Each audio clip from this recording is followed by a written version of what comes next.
Hey everybody, I'm back. I am just an insignificant man here to share my thoughts. So let's get started. Here we go. Okay, I'm back here with part 2 of Angels, Ra, and Emmanuel. I'm going to try to explain the title a little bit better. Why did I title it that? Well, I wanted to maybe show the difference and similarities between angels, Ra, Emmanuel, and in the Christian world, Emmanuel is said to be God himself. There we go. Going to try to attempt to kind of clear this up, but I don't know how well it's going to go. I'll do my best. But anyways, to start off with, angels and Ra. So what are these beings? Like we talked about earlier, aliens. What really is the difference between angels and aliens? Ra in the channeling sessions describes themselves as a higher density being, and within our existence of this universe, or that what we know of in this octave, we have first density through seventh density. Past seventh density, the Ra group is unaware, since they have not been that far, so they have not evolved past that point. So all they know about is what they've experienced themselves. When you look at the Ra channelings, the Law of One material, and then you look at the angels, and you see a lot of similarities between the way Ra is describing the different density beings. So you have ourselves in third density being flesh, blood, and our bodies are not eternal. And then you go to fourth density, which is density of love. Then you have fifth density, which is the density of wisdom. And then you have sixth density is the density of combining love and wisdom, uniting them together. Every step up in density you go, it's like another step up in light and brightness. When you see those videos on YouTube of angels kind of standing in the hallway, and the camera catches nothing but bright light, most likely what we're seeing is what Ra describes, and what other eyewitnesses have described in the Bible and other texts as well. Is just big giant balls of light, blinding light, is most likely just a higher density being showing their true selves to us so we can see, but to us we just perceive it as pure light. So from my understanding, the more you evolve in this existence, this creation, you graduate closer to light. And we know the original source of light, the purest form, purest white light there is back at the source of the Creator, who in the beginning created light. From that light came from him, is infinite energy, and we call that energy love. So angels of the Bible and Ra, my best understanding is they're both very similar. They're just different groups that have grown up in different locations at different times. I'm guessing that the angels we know of, like Gabriel and Michael, and referred to as the guardians in the book of Enoch, I'm guessing that they've just been around longer. They're older. They're probably higher density, maybe seventh density. And Ra is a younger group of sixth density. So you can kind of see anything after third density is, a higher consciousness further up the scale towards light. So what that means as far as the type of bodies, I can't exactly explain it. I'm not that good at it. When I read it, I know I'm just blown away. I'm like, wow, this just sounds amazing. And how that works and everything, I don't know. I can't really explain it this time. But as far as angels and Ra go, they are higher density beings. And what's described is these guardians, which some of these guardians, John the Apostle that wrote the book of Revelation, he was introduced to some of these beings. The room with 24 thrones and the 24 elders with crowns. These are also higher density beings, which also showed their powerful abilities, I guess, to show things to John and to take him places, to see visions and the dragon and the beasts and all this stuff. So they also talk about incarnation, higher density beings incarnating into third density. And we've all heard this story. I'm guessing most of the planet has at least heard this story at least once, the story of Emmanuel, or Jesus, as the Christian world calls him. So we have Emmanuel. He incarnated into human form after from previously being a higher density being, he was allowed to incarnate. So his spirit was allowed to incarnate into third density. Well, Ra goes into a lot of detail on kind of the it's the process, I guess, not really how it's done, but just why it's done. And it's not exactly a for sure thing, because the universe creation, the one infinite creator, has created a perfectly balanced environment for people to learn and have choices. But to do that, first and foremost, you must preserve free will. So you need perfect balance to preserve perfect free will, which preserves choice. And then it also allows for positive side and negative side events to occur and conflict, and then which creates more catalyst environment to make more choices. So if the one we call Jesus, or Emmanuel, if he incarnated in third density, who's to say a lot of other higher density beings haven't incarnated or reincarnated however many times into third density? I don't know if anybody's heard the term star seeds or wanderers. They talk about it in the channeling sessions. They're given an answer that there are a lot of beings, loving beings, that are trying to help out the collective consciousness of our whole race on this planet to help elevate us. So they've taken the risk to incarnate into third density after previously being fourth, fifth, or sixth density. So they reincarnate, but they have to undergo a forgetting. This is the only way to preserve the balance and to preserve free will. So they have to, their mind has been kind of cut in half, what we know as the conscious and unconscious. So that unconscious mind, your subconscious, that's the forgetting. That's that veil that's been put on us that preserves free will and allows us to live multiple lives over and over again without breaching free will. And we are able to possibly correct the mistakes we've made before, and that's what I believe is the reason for some people having a stronger conscience than others, and others that don't have as strong of a conscience to do good, or they just want to go the negative way and hurt people and put themselves first. The angels and Ra, and as far as I know, I'd put them in the same classification. We'd call them all angels, but these are just higher density beings, and actually groups of beings. Their consciousness are linked. They think as a group, which is interesting because now they know each other. Everybody knows everybody's thoughts, which in my opinion is amazing, because once you can finally get over people being scared of what people think of you, the things you've done in the dark. I mean, there are no dark corners anymore. When people know everything about you, but people understand that that's how creation is made, for people to make choices and make decisions, good or bad, and for the individual to decide for themselves what is more beneficial to them. So judgment is eliminated when there's no more dark corners and everybody knows your thoughts, and you can share your thoughts. But I think and you might think that's scary, and yeah, there's times I think about it, I'm like, man, I really did not want people to know that I did that or that or that.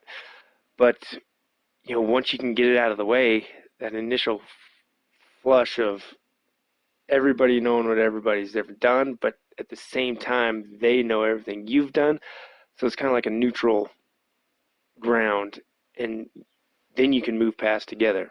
So I think if there's ever a day when we can all join together and truly be as one in one thought, I think it'd be amazing.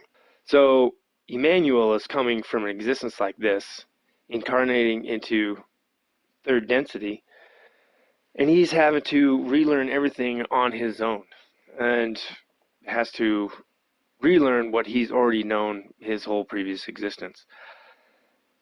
So these are higher density beings coming in, guardians, angels, whatever, trying to help us, trying to help the the growth of fourth density transition. Now remember, it can be either positive or negative. So you can go in a positive direction, loving others first, or you can go in a negative direction, loving yourself first. But they're wanting this hot or cold because they want to have the highest yield possible. So this continues the process of evolution. So the whole purpose of prophets and then Emmanuel coming down is trying to spread the truth. So when you know the truth, you no longer have to rely on guessing. You no longer have to rely on faith, because the more you know, the more sure you are in every decision that you make. One side note real quick, just on that word faith I threw out there real quick. I mean, if anybody has any word that they would associate with religion,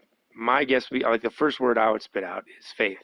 Because you got to have faith. You have to believe in what's unseen.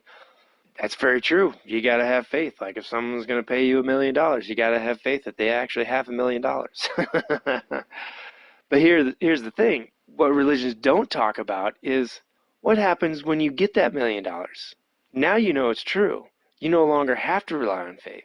So say someone tells you, hey, your car out in the parking lot has its headlights on. Oh, all right. Well, I'll just take them at their word. Yeah, I have faith that they're not lying to me.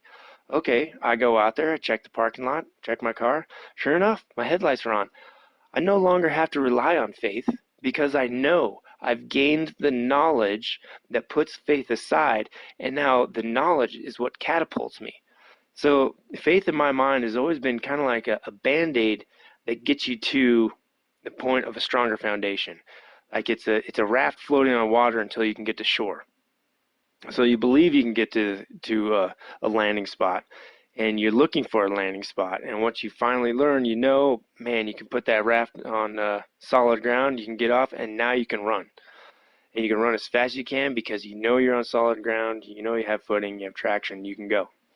So one thing I'd really like people to just contemplate and think about is, where does faith end, and would you want faith to ever end? Hope is associated with faith. And yeah, I think there's still a difference between the two, because I always hope someone has a good day. I always hope in people's lives getting better and better. I always hope for people to find the truth, and I hope that their loved ones are no longer sick, and so on and so forth. But because in this life, everything can either go one way or the other. You never know. There's so many options to every single circumstance in our life. But what we forget to think about is looking forward to the time in any situation where we no longer have to rely on faith, and now I know. So now I know it's possible. Like, man, I'm going to throw this ball down to you. Are you going to catch it? Yeah, I think so. Well, the guy throwing the ball is like, all right, I got faith in you. The guy catching the ball is like, all right, I got faith in you to get it to me. Okay, so they both go out there with faith, believing in each other. It happens. Well, what do you know? Now they know they can do it. So it's no longer faith. It's no longer belief in something you don't see. Now you believe in something you know. And I really believe that that's what Emmanuel is trying to tell people, is faith is like training wheels. The real engine is knowledge. And what we need the most is knowledge, and not knowledge of half-truths or lies, knowledge of the truth. And that's why truth is so important. So if it's half-truths, that means there's all kinds of distortions going on. We're looking through fuzzy lenses, and we need to strip those multiple layers of fuzziness away until we have a clear picture. So that means our biases. Whatever religion we've grown up with, we have all kinds of biases and distortions on how we think about things. But are we thinking about things and forming our opinions and making our choices based off of a good, solid foundation? I mean, I can't tell you that. Everybody is going to have to decide for themselves. And everybody has a different background. People grew up in good homes. People grew up in broken homes. Some people grew up in homes with tons of siblings. Some people, only child.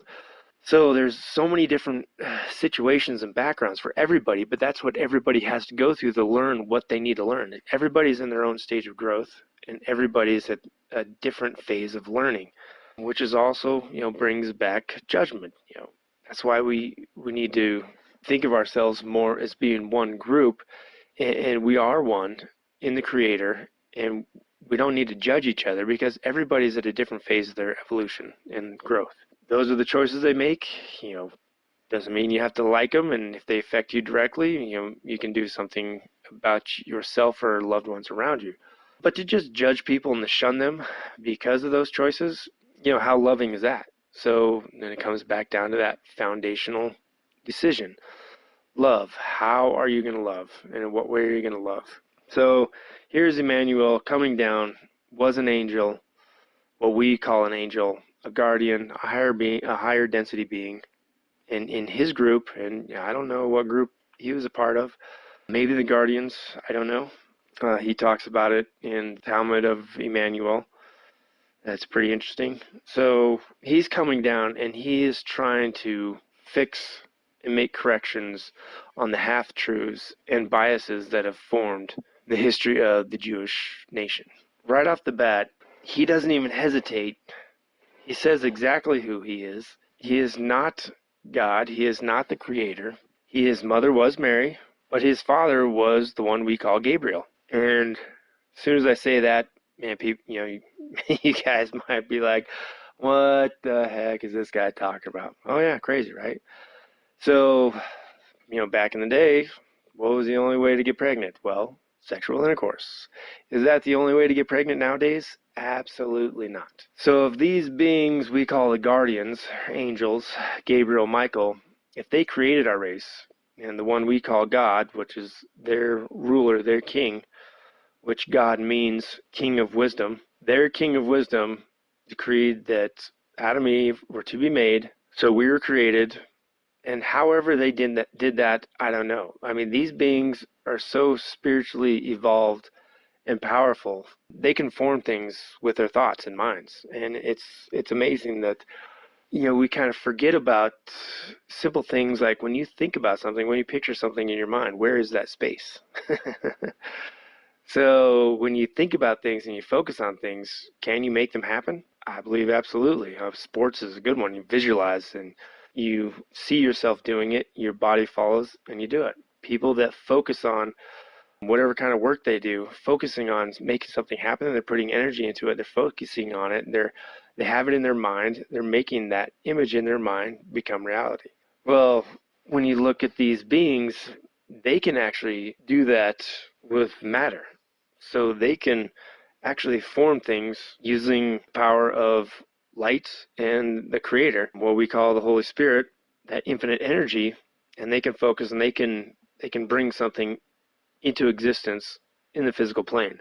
And it's called a thought form. Because you use your mind to think of it, you created it in form. We also know that in vitro fertilization is a reality, and women no longer have to have sex to become pregnant.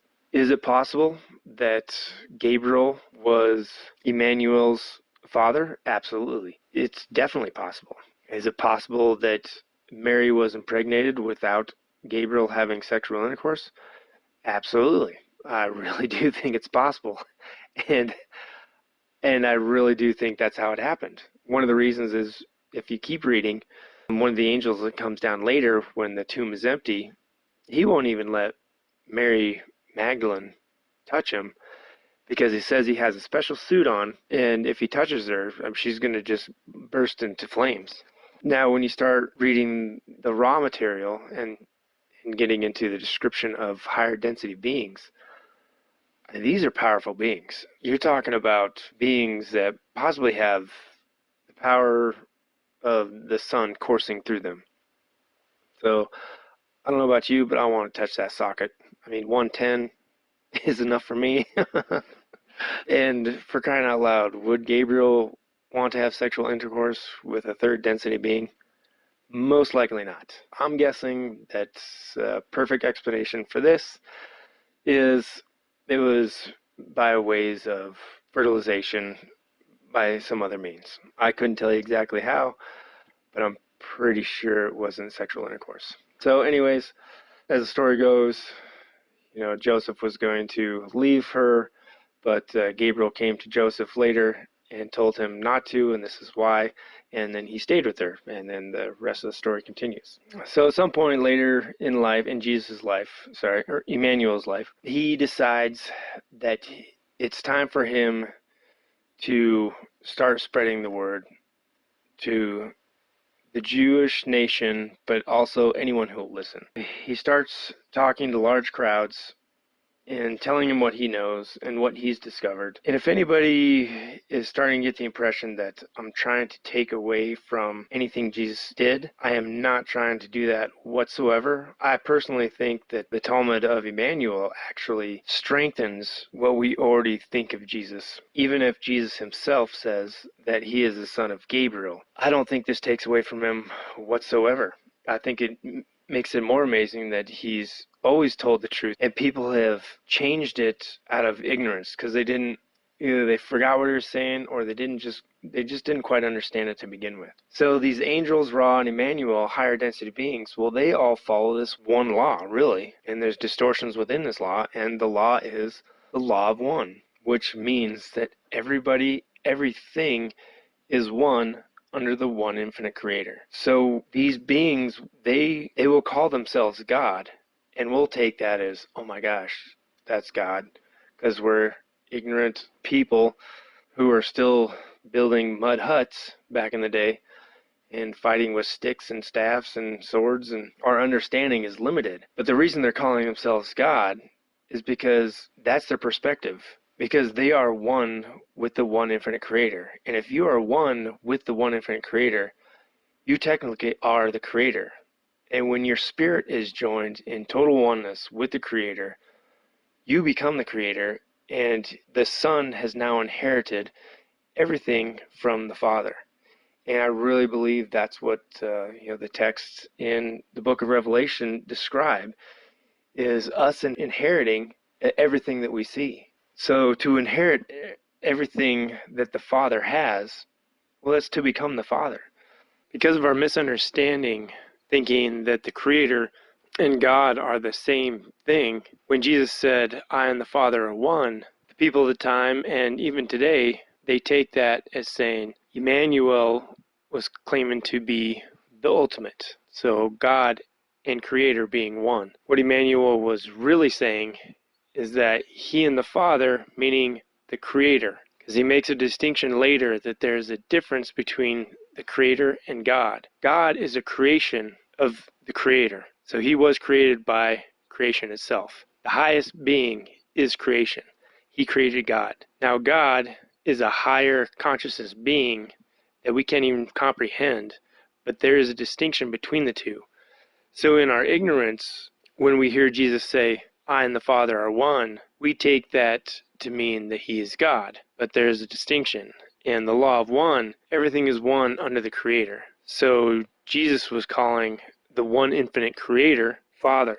So there's been a lot of misconceptions on who Jesus is actually referring to when he says Father.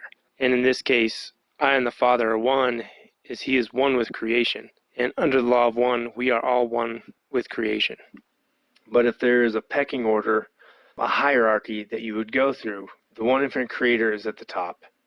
And everything he creates below is a co-creator. Everything created from those co-creators are co-co-creators. And everybody has the ability to create. Even the human race has the ability to create. We create children, we create buildings, we create machines, we create all kinds of stuff. So in the large picture, there's one infinite creator. He created all the stars. Well, all the stars he gave power and authority to create with free will. And they can create any way they want, which means different rules of physics, different rules of whatever. Are a majority of them the same, or how drastic are they? I don't know. I only know this star. So this is the creation I know. But all those stars have infinite energy that they're pumping to these planets, and they're creating the fullest potential possible, which are growing beings and spirits, and allowing an environment, bringing forth an environment the one infinite creator can experience every last little bit of existence.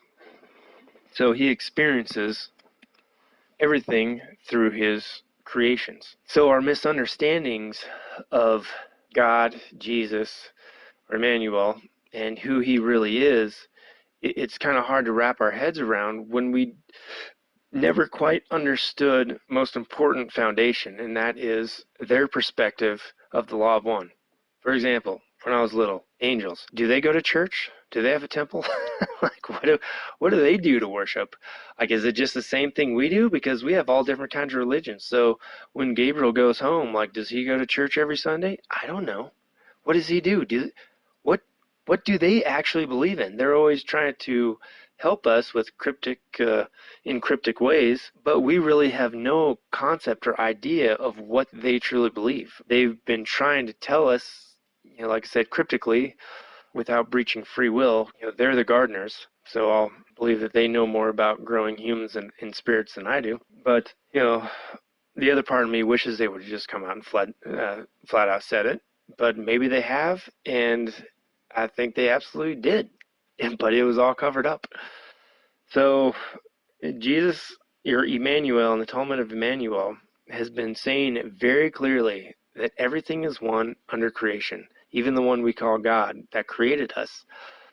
Through his sons, the celestial sons, Gabriel, Michael, and all the likes, through us, that was them serving creation. No matter who you are or what you are, everyone in creation is serving the one infinite creator, whether they're choosing good, choosing bad, because the only whole thing in existence is infinite, and that's the one infinite creator. He's not male, he's not female, he is whole. He is male and female. It just describes one half of a whole. So male and female actually has to do with energy. Energetically, you bring a male and female together, now they are one solid unit. We think of it just sexually, but the whole point of male and female is to bring the energy of a male together, which is positive, and the energy of a female together, which is negative, has nothing to do with good or bad. You bring them together, and now you can turn that flashlight on. Now you can light that light bulb. We all know how batteries work. The one infinite creator doesn't need a second battery to turn on a light bulb. He is the light bulb. So he's the only whole thing in existence, and he's infinite. But the description I'm gathering is the one we call God. He is actually human, but of a higher consciousness and density that we can even comprehend. To call him human almost seems like unfair, but our understanding is limited, so this is what our language has to describe it. Trying to move along here, Jesus called himself God, saying, I and the Father are one. Well, the Father, who is he talking about? God, the one who created our physical presence, or is he talking about the one infinite creator? Well, in the Talmud of Jmmanuel, he is specifically talking about the creator, or he says creation. So he just uses the word creation, and he's very explicit about the separation between creation and God. And even in the Talmud, they write God with a lowercase g, because he's not the one infinite creator. So if you believe in the law of one, then you believe you are one with the creator, and we should all strive for this, because this is what Jesus was telling his disciples. He told his disciples to call him brother. So wait a second. If you're saying you and the Father are one, and you're wanting us to call you brother, that makes us one with the Father as well. Well, yes, that's exactly true, because we are all one under creation. The being we call God, who in the book of Revelation is described, how is he described? He's described on a throne. How is it? It's emerald and rainbow, jasper and ruby. Yeah, he has the appearance. There is someone sitting on the throne when John goes into the throne room. There's the main throne with altar in front of it, and it's surrounded by the 24 other thrones. But he says there is someone sitting on that throne, and he has the appearance of jasper and ruby. Rainbow shines like an emerald, encircling the throne. And then the throne is surrounded by 4 beings, with different type heads, and 3 sets of wings, so 6 wings total, and eyes everywhere. So even John in the book of Revelation describes an actual being sitting on the throne, and then he describes the Lamb sitting on his right hand. So what Jesus claimed to be, he wasn't lying, and he was absolutely truthful in what he was saying. He was absolutely right. He and the Father are one. He and creation are one, and we are his brothers and sisters. We are also one. We were created by the one infinite creator, and we are also one. And what that perspective does is it joins everybody together, or it has the potential of joining everybody together as a species and eliminating judgment. Because now we know there's a difference between God and the creator. And everybody that lives in this world that hates God because, a loving God wouldn't allow all this to happen. Well, this isn't our God's choice. This is creation. And the only will that matters is the will of the one infinite creator and creation, because he's infinite energy, and this is what he has planned, and this is what he's designed. And what we have not known before is he's created a world of choice and free will. So do you want free will, or do you want someone to tell you what to do? I mean, there's a lot of back and forth. Your life isn't going good. You want God to take over, or you want the creator to take over and fix things for you. But then at the same time, do you want to complain about not having free will? So, which bet are you going to lie in? I don't know. That's the part of being human. Like, we all have to deal with those decisions, and we all have to deal with our perspectives and our anger and the reasons behind that anger and perspectives. So the amazing part is, I'm excited to get to right here, is Jesus said he and the Father are one. And there is a difference between the one infinite creator and the one we call God. And we are all one under creation. The amazing thing is that everything we see that is created came from light, and that light came from love. So when Jesus said God is love, he wasn't kidding. And when he was saying God, what we know now, he's talking about creation. And not to say that the one we call God that physically created us isn't a loving God either. I absolutely believe he is on a positive progression of evolution, and he really does love us, but he is also serving the creator just as we are serving the creator. As much as that might hurt us, because we have to go through these lessons, we have to learn this, and we have to go through pain, we have to go through happiness, we have to go through joy. But the one infinite creator created all this light from when he first became aware, and he became love. That is an infinite amount of energy, and that is infinite love. So when Emmanuel said, if you believe in me, then you believe in the Father. Well, the Father is love. Jesus is following in the path of love, and he is one with the Creator, who is love. So Jesus is love. And it's selfless love because of what he's doing. I mean, look at his life, the way he was living. He was healing people. He was living a selfless life, and he died on the cross trying to get this point across. And the most selfless decision you can make is laying your life down for others. So there is no greater love than to lay your life down for another. Actually, Jesus became the symbol of the most powerful form of energy. And Jesus already knew that he is one with the Creator, just like we all need to eventually get there, or should strive to get there at that point, to become love as well. I mean, you also have to choose if you want to be love others, you want to be service to others, or service to yourself, selfless or selfish. So he is the most powerful form of selfless love. He gave up his life. And this is where it gets crazy, because the whole Christian religion is based off of this right here, is you have to believe in Jesus or you're going to hell. And then that's where wars are fought. And it's huge. It's a huge divide, and it's a huge leap, because there's some misunderstanding in there, and misunderstandings by the apostles. I think so. Were the Gospels changed by the people who translated? I think absolutely. Yeah, they wanted to change it to fit their narrative and to accomplish their goals, which was control, power and control. To say that the only way to go to heaven, the only way to be saved is to believe in Jesus isn't necessarily true.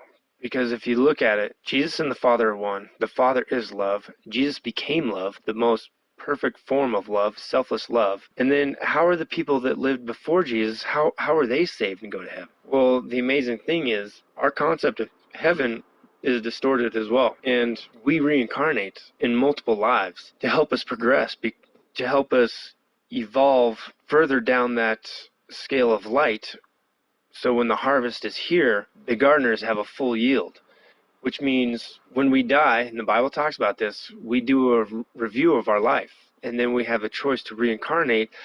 And after the review, we want to see what we want to fix, what we need to work on, and we actually design our next life.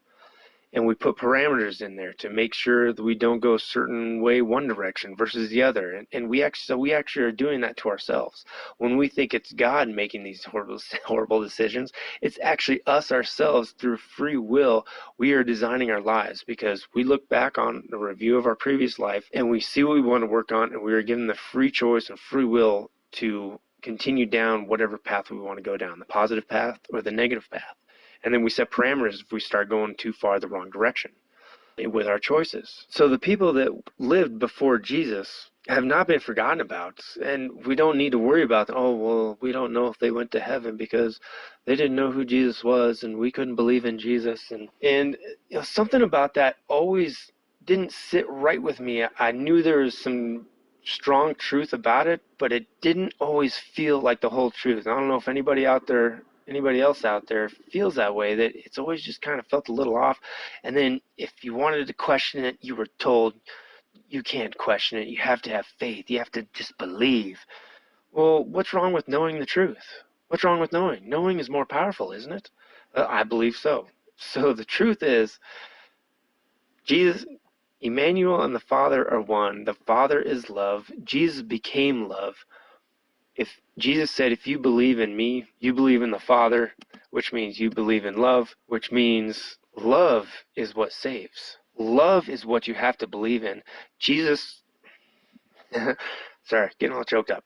Anyways, Jesus became love so we could actually see what we needed to believe in. We needed to see what choice needed to be made that was that cornerstone choice. That decision, that core decision, somewhere in your life when you make that choice, that decision, I believe in love. I believe, and Jesus became that example. So it was like a training wheel for something that's always been right in front of us all along. Because in third density, you are born with red, orange, yellow. Every density strives to be the next density above in the evolutionary process. How do you get beings who just live their life in the red, orange, and yellow and are always caught in a cycle of killing and judgment and you name it, the human nature, the human condition?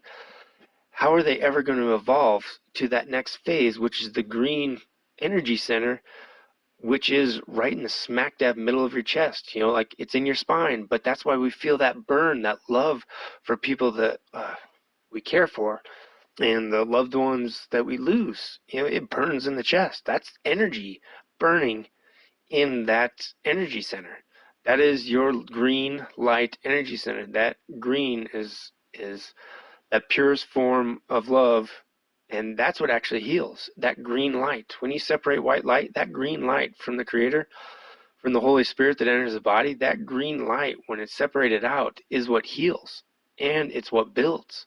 You can build things with pure green light. You can repair people's bodies. Actually, you don't, the light does. You're just a conduit. Let that green light shine through. And that's what we're trying to evolve to, is that green light energy center. And that's what Jesus became. He became a perfect example of love. So if people believed in Jesus, then you believed in love. And if you wanted to give your life to Jesus, you're actually giving your life to love. But love has been around since the beginning of time because the one infinite Creator is love. And that's the whole point of life, is to make that cornerstone decision that bridges the gap between the red, orange, and yellow to green.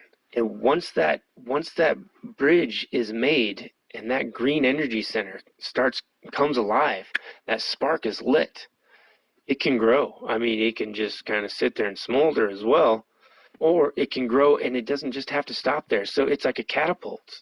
It shoots you right up through wisdom, and we know wisdom is definitely achieved. Perfect example is just King Solomon. But the wisdom in people's writings of, all the way through history till now, I mean, you see a big increase of just like common sense and wisdom and knowledge, and there's a difference between all of that. But you have the old people. They're very wise people. They have a lot of experience. They remember things. They remember the wise choices they made, the bad choices they made. So once you cross over into the green, once you believe in love, whether it's going to be love for yourself or love for others, that gap has been bridged. So that is what catapults us to what you would say being harvestable. But you can't just, once that bridge is built with that cornerstone decision of love, it has to continue. It has to build. And what builds it has a lot to do with your motives. And that's the separation between selfish and selfless. So are you making these good decisions? Are you like doing charities to build yourself up? I mean, only you can tell. I can't tell you that. I can't tell you the reason why anybody does anything good. So are they trying to do it to just make themselves feel better? I mean, only the individual can tell themselves that. From the outside surface, it could look and appear to be, I mean, these are really good people, but then why are they really doing this? I don't know. It's up to them. I'm not going to sit there and judge. I've done that enough. I want to stay away from that. But anyways, I guess that's kind of the main point I wanted to make for this talk. But anyways, we'll see if I missed anything first. Made a few notes. Yep, I can write. Every once in a while I can read my handwriting.